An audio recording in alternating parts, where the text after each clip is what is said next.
વડોદરા મહાનગરપાલિકાના મુખ્ય કચેરી પાસેના માર્કેટ 4 રસ્તા પાસે ટેમ્પો હટાવવાનું કહેતા નાળિયેરવાળાએ સફાઈ કર્મી સાથે ઝઘડો કર્યો હતો।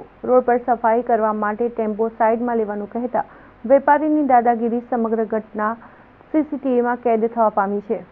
વડોદરા મહાનગરપાલિકાના મુખ્ય કચેરી પાસેના માર્કેટ 4 રસ્તા પાસે ટેમ્પો હટાવવાનું કહેતા નાળિયેરવાળાએ સફાઈ કર્મી સાથે ઝઘડો કર્યો હતો।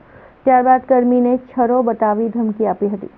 વેપારીની ખુલ્લી દાદાગીરીનો વિડીયો સીસીટીવી કેમેરામાં કેદ થઈ ગયો હતો અને વડોદરા મહાનગરપાલિકાના વડી કચેરી પાસે આવેલા માર્કેટ 4 રસ્તા પાસે સફાઈ કર્મચારી તરીકે પૂનમ સોલંકી ફરજ બજાવે છે।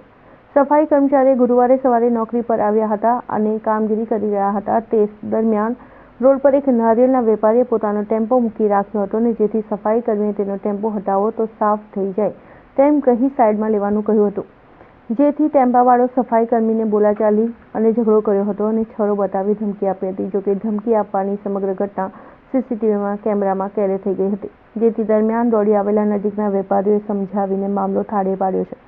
જોકે હજુ સુધી સફાઈ કર્મીએ નવાપુરા પોલીસ સ્ટેશનમાં વેપારી સામે કડક કાર્યવાહી માટે અરજી આપી હતી, જેથી પોલીસ અરજીના આધારે પકડવા ગયા ત્યારે તે ટેમ્પો લઈને ભાગી ગયો હતો। પોલીસે વેપારીને ઝડપી પાડવાના ચક્રો ગતિમાન કર્યા છે।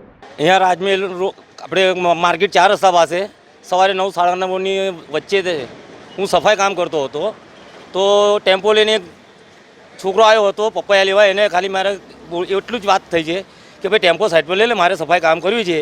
એ બધા થોડી બોલાચાલી થઈ અને એને તાત્કાલિક ટેમ્પામાંથી મોટું ચાકુ જેવું હથિયાર કાઢ્યું, એને છરો કહેવામાં આવે છે અને છરો લઈને મારા પર હુમલો કરતો હતો। પછી પેલા બધા એમના ત્યાં બધા કામ કરે છે એમણે કીધું આવું ના કરશો એટલે હટી ગયા અને ટેમ્પો લઈને નીકળી ગયો। હા, આજરોજ અમારા જે કર્મચારી છે એ કાયમી સફાઈ સેવક છે, એ નિયમ મુજબ આજે સવારે પોતાની હાજરી ભરાવી અને પોતાની જે બીટ સોંપવામાં આવેલી એ બીટ સિદ્ધનાથ રોડવાળી બીટ સફાઈ કરતા હતા।